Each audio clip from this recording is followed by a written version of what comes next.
வணக்கம். விடுதலை ராஜேந்திரன். சண்டிகார் மேயர் தேர்தலில் பாஜக நடத்திய தில்லுமுள்ளு மிக கேவலமாக அந்த கட்சியை முகத்திரையை கிழித்து தொங்க விட்டிருக்கிறது.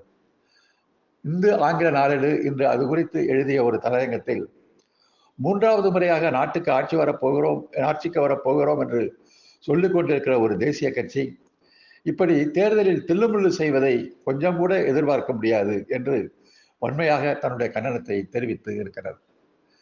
அந்த தேர்தலை நடத்துகின்ற அதிகாரியே ஆம் ஆத்மியினுடைய ஓட்டுகளில் சில கிறுக்கல்களை செய்து அது செல்லாத ஓட்டு என்று 8 ஓட்டுகளை அறிவித்து இருக்கிறார்.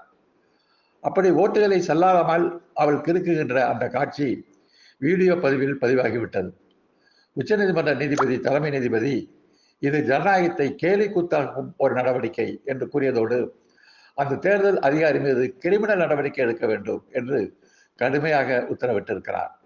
இதற்கு பிறகும் பாஜக ஆட்சியினர் வாய் திறக்காமல் தேசபக்தியையும் மதவாதத்தையும் பேசிக்கொண்டு இருக்கிறார்கள். இந்த தேர்தலில் நிச்சயமாக ஆம் ஆத்மியும் காங்கிரசும் இணைந்து இந்தியா கூட்டணி சார்பில் நிறுத்தப்பட்ட வேட்பாளர் வெற்றி பெறுவார் என்பது உறுதியாகிவிட்ட நிலையில் இந்த தேர்தலை நடத்துவதற்கே பாஜக விரும்பவில்லை. முதலில் இந்த தேர்தல் ஜனவரி 18ஆம் தேதி நடப்பதாக திட்டமிட்டு இருந்தது. ஆனால் தோற்கப் போகிறோம் என்ற காரணத்தினால் தேர்தலை தள்ளிப்பட வேண்டும் என்று துடித்த பாரதிய ஜனதா கட்சி பிப்ரவரி 6ஆம் தேதி அதை தள்ளி வைத்தது. இதற்கு உறுப்பினர் ஒருவர் உடல்நலம் சரியில்லாமல் இருப்பதால் தள்ளி வைக்க வேண்டும் என்று ஒரு சமாதானம் சொல்லப்பட்டது. ஜனவரி 18லிருந்து பிப்ரவரி 6ஆம் தேதி வரை ஏன் தள்ளி வைக்க வேண்டும்? இடையில் ஏதாவது உறுப்பினர்களை விலைக்கு வாங்க முடியுமா என்று முயற்சித்து பார்த்தார்கள். ஒன்றும் நடக்கவில்லை. பிறகு உயர்நீதிமன்றத்தை அணுகியதற்கு பிறகு உயர்நீதிமன்றம் தான் ஜனவரி 30ஆம் தேதி, அதாவது பஞ்சாப் ஹரியானா உயர்நீதிமன்றம் ஜனவரி 30ஆம் தேதி இந்த தேர்தல் நடத்த வேண்டும் என்று உத்தரவிட்டதற்கு பிறகு, அதுவும் உயர்நீதிமன்ற உத்தரவின் அடிப்படையில் தான் இந்த தேர்தல் நடந்தது. ஆனால் இந்த தேர்தலில் தில்லுமுள்ளு செய்து காங்கிரஸ் ஆம் ஆத்மி வேட்பாளரை தோற்கடிக்க வேண்டும் என்பதற்காக ஆம் ஆத்மி வாக்குச்சீட்டுகளில் 8 சீட்டுகளில் தேர்தல் நடத்தும் அதிகாரியை பேனாவை எடுத்து சில கிறுக்கலை செய்து செல்லாத ஓட்டு என்று அறிவித்திருக்கிறார்.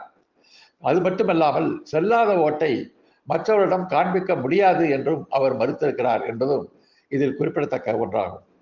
இப்போது உச்சநீதிமன்றம் இந்த வாக்குச்சீட்டுகளை உயர்நீதிமன்ற பதிவாளரிடம் உடனே அனுப்பி வைக்க வேண்டும் என்றும், அதுவரை மாநகராட்சி கூட்டத்தை நடத்தக்கூடாது என்று சொல்லியும் தீர்ப்பு அளித்திருப்பதோடு கடுமையான கண்டனத்தையும் தெரிவித்து இருக்கிறது. இது ஒரு மேயர் தேர்தலிலே இப்படிப்பட்ட தில்லுமுல்கள் நடத்தி கொண்டிருப்பவர்கள் நாடாளுமன்ற தேர்தலை எந்த யோகிதையில் நடத்தப் போகிறார்கள் என்பது நாட்டு மக்களுக்கு பெரும் சந்தேகத்தை ஏற்படுத்தி இருக்கிறது. நாட்டை 3வது முறையாக ஆட்சி செய்ய போகின்ற சொல்லுகின்ற ஒரு கட்சி, மதவாதம் பேசுகிற கட்சி, இது வித்தியாசமான கட்சி என்று சொல்லிக் கொண்டிருக்கின்ற ஒரு கட்சி இவ்வளவு கேவலமான, தலைகுனியத்தக்க, அசிங்கமான ஒரு தில்லுமுல்லை செய்து முடித்திருப்பது என்பது இந்திய ஜனநாயகத்திற்கே மிகப்பெரிய அவமானம், வெட்கக்கேடு.